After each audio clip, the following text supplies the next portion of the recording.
במקביל, אנחנו ממשיכים לתקוף גם באיראן וגם בלבנון. אנחנו קודשים את תוכנית הטילים ותוכנית הגרעין עד דק, וממשיכים לפגוע קשות בחיזבאללה. מוקדם יותר היום שוחחתי עם ידידנו הנשיא טראמפ. הנשיא טראמפ מאמין שיש סיכוי למנף את ההישגים הכבירים של צה"ל וצבא ארצות הברית כדי לממש את יעדי המלחמה בהסכם. הסכם שישמור על האינטרסים החיוניים שלנו. במקביל, אנחנו ממשיכים לתקוף גם באיראן וגם בלבנון. אנחנו קודשים את תוכנית הטילים ותוכנית הגרעין עד דק, וממשיכים לפגוע קשות בחיזבאללה. רק לפני ימים אחדים חיסלנו עוד 2 מדעני גרעין, והיד עוד נטויה. אנחנו נשמור על האינטרסים החיוניים שלנו בכל מצב. Mr. President, Iran's foreign ministry says you're not telling the truth when it comes to productive conversations. Well, they're going to have to get themselves better public relations people. We have had very, very strong talks. We'll see where they lead. We have major points of agreement. I would say almost all points of agreement. Perhaps that hasn't been conveyed. The communication, as you know, has been blown to pieces. They're unable to talk to each other. But we've had very strong talks. Mr. Witkoff and Mr. Kushner had them. They went, I would say, perfectly. I would say that if they carry through with that, it'll end that problem, that conflict, and I think it'll end it very, very substantially. We have very much in mind our partners in the Middle East. We've had great relationships with a lot of them, as you know. A lot of them were surprisingly hit, and I was surprised to see it, and so was everyone else, but we have, they're very much in mind in the discussions. So the discussions took place yesterday. They went into yesterday evening. They want very much to make a deal. We'd like to make a deal too.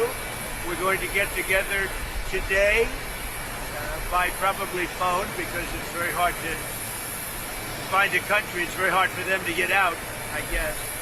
But we'll at some point very, very soon meet. We're doing a 5-day period. We'll see how that goes. And if it goes well, we're going to end up with settling this. Otherwise, we just keep bombing our little hearts out. Who is the President? Who are you speaking with in Iran? A top person. Don't forget, we've wiped out the leadership phase 1, phase 2, and largely phase 3. But we're dealing with a man who I believe is the most respected and the leader. It's a little tough. They've wiped out everybody. Is that the Supreme Leader? No, not the Supreme Leader. We don't. Well, nobody heard of the second Supreme Leader, the son. Nobody. We have not heard from the son. Every once in a while, you see a statement made, but we have not. We don't know if he's living. But the people that seem to be running it, and they seem that based on really fact, because things they've said have taken place. Mr. President, I can't. Mr. President, I know you deployed. I don't want him to be killed. Okay, I don't want him to be killed. Mr. President, nobody wants to be that. Nobody wants that job right now. You know, nobody's exactly looking forward to being the head of that particular country. But perhaps we'll be able to solve that problem. Mr. President, you deployed ICE agents to American Who are you with? Newsmax, sir. You deployed ICE. You're not doing a very good job. You deployed ICE agents. You're not doing a good job. Did you hear me? Okay, go what ahead. exactly do you want from You these believe it? I'm talks? taking CNN over Newsmax. What exactly are you looking for in these talks, Mr. President? We're looking for all of the things that we've been talking about. We want to see no nuclear bomb, no nuclear weapons, not even close to it. Low key on the missiles. We want to see peace in the Middle East. We want the nuclear dust. We're going to want that. And I think we're going to get that. We've agreed to that. Yeah, we've agreed to that. Do you want the enriched uranium before you can end this? And we want no enrichment, but we also want the enriched uranium. If this happens, it's a great start for Iran to build itself back, and it's everything that we want. And it's also great for Israel, and it's great for the other Middle Eastern countries, Saudi Arabia, UAE, Qatar, all of them, Kuwait and Bahrain in particular. So it's great for all of them.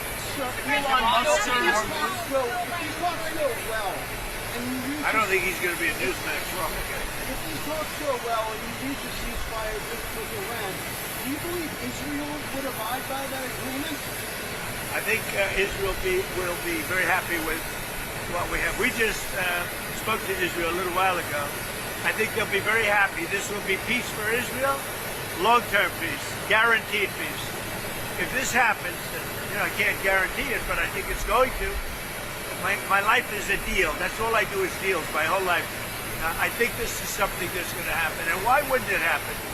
So tomorrow morning sometime, their time, we were expected to blow up their largest electric generating plants that cost over $10 billion to build.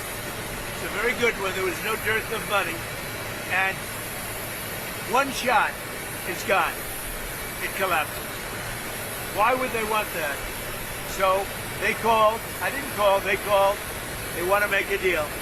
And we are very willing to make a deal. It's got to be a good deal. And it's got to be no more wars, no more nuclear weapons. They're not going to have nuclear weapons anymore. They're agreeing to that. Any of that stuff, there's no deal. You said you're going to get the enriched uranium. How are you going to get the enriched Well, uranium? Are you going to send it's very easy. If we have a deal with them, we're going down and we'll take it ourselves. Can I ask you, the Treasury lifted sanctions on Iranian oil that was out to sea. You criticized President Obama for giving Iran $1.7 billion. Well, I just want to have as much oil in the system as possible. But Iran is And we don't even know if Iran gets that money. Frankly, I think it's very hard for them to get it. But you have ships that are out there that are loaded up with oil. Rather than keep it there, I would rather see it go to the system. Any small amount of money that Iran gets is not going to have any difference in this war. But I want to have the system be lubricated. even $14 billion from the government. Where's the $14 billion? There's the inflated price. They get $14 billion from the. I don't think they're getting the money. I could tell you, when this is all over, I will tell you who's getting the money. Why are you sending the Marines from California, given that it'll take them weeks to arrive? Is the intention to police the strait or take off? What are you doing? Well, it's been reported that there are Marines that left California, left San Diego last week. Why are they headed there now? Well, let me ask you this. If you were in my position, and I asked you that question, do you really believe I could give you that? It's a crazy question. Are we directly talking with Iran? If you end up hitting those Iranian power plants, how is that different from what Russia is doing in Ukraine by hitting Ukrainian power? Well, I think it's a lot different. And if you look at the nuclear weapons that they wanted to have, that they wanted to possess, a lot of things are different. I'm not a fan of what Russia's doing either, just so you understand. All right? But it's a lot different. You're talking about a country that has been evil for 47 years. They've been horrible. Death all over the world, not just us. Look at the way they attacked unexpectedly all of those countries surrounding them. It was not supposed to. Nobody was even thinking about it. But they wanted to take over the Middle East and they wanted to knock out Israel permanently. If they had a nuclear weapon, they would have been able to. Are we directly talking to Iran? Look, I'm not a fan of the guy. If you look at, and you never cover this, if you look at his troops or whatever he went on, his ex-troops, if you look at his troops or his statements, he was all for everything. All of a sudden, he wasn't. He was a man that I met at Dover. He came and his wife was killed. He remarried fairly quickly. His wife was killed, and I felt badly for him. He ran for Congress, he lost. He ran for Congress again and he lost. I said, you know, he's a guy, nice guy, seemed like a very nice guy. I met him, he was pretty heartbroken, But I said, you know, it's a shame. He ran for Congress twice.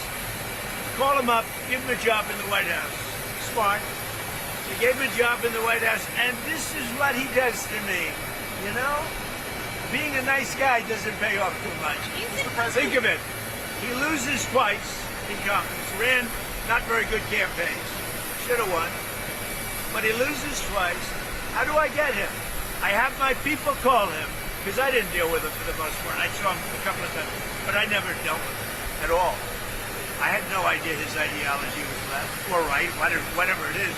I can say this. He said very strongly that Iran is not a threat. Iran's been a threat for 47 years, and there's not a country in the world that doesn't agree with me on that. So I take this guy, Joe Kent, who lost twice for Congress, pretty badly and tough, and it was devastating. And I know that he lost his wife. So instead of letting him live out his life, I brilliantly have my people call him and offer him a job in security, essentially, in the White House.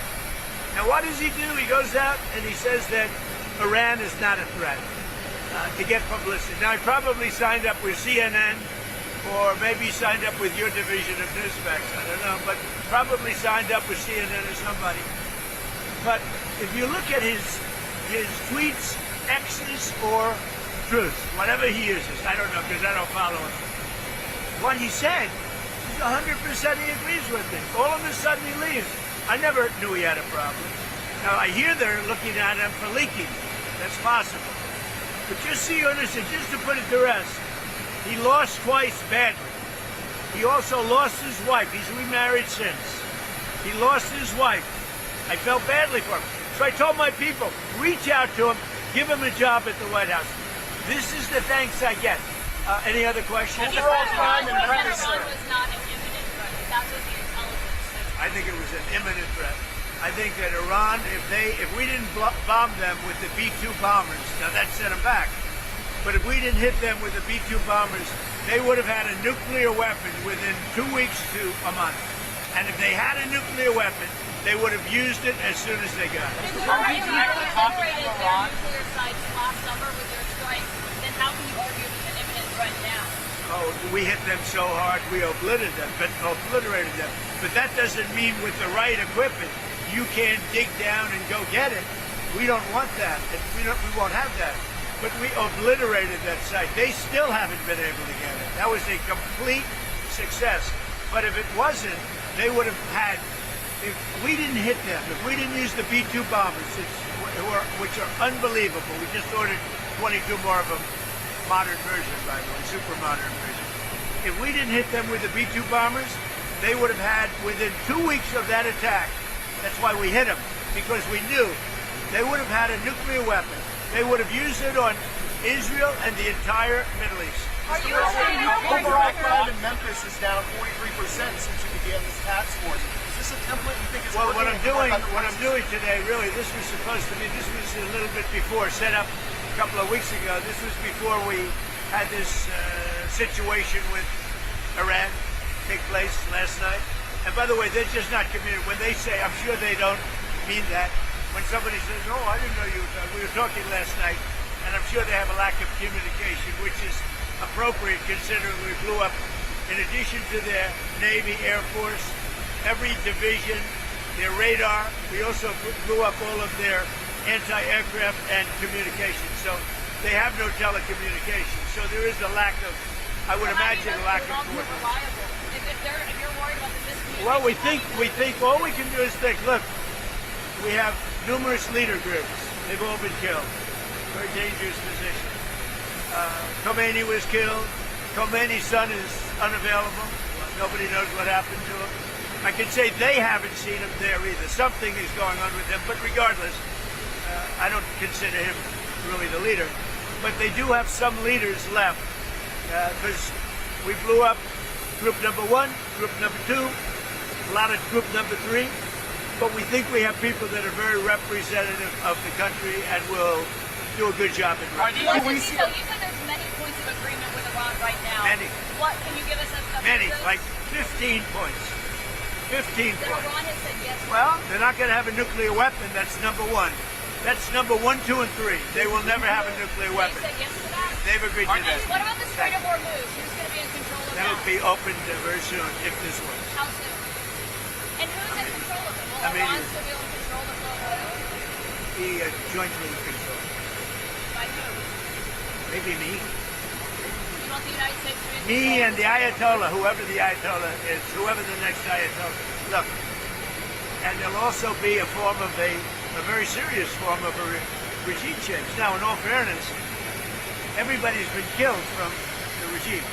They're really starting off. There's automatically a regime change. But we're dealing with some people that I find to be very reasonable, very solid. The people within know who they are. They're very respected. And maybe one of them will be exactly what we're looking for. Look at Venezuela, how well that's working out. We are doing so well in Venezuela with oil and with the relationship between the president-elect and us. And maybe we find somebody like that. Are you considering any more options to lower the price of oil while the talks? The price of oil will drop like a rock as soon as a deal is done. I guess it already is today. No, we have a very serious chance of making a deal. That doesn't guarantee anything. I'm not guaranteeing anything. I'm not going to come out here in a week or 2 weeks and have you all say, oh, you said, I didn't say anything. All I'm saying is we are in the throes of a real possibility of making a deal. And I think if I were a betting man, I'd bet for it. But again, I'm not guaranteeing anything. They want to make a deal very badly. Subscribe, share, like, and comment. Subscribe, share, like, and comment. Subscribe, share, like, and comment. Subscribe, share, like, and comment. Subscribe, share, like, and comment.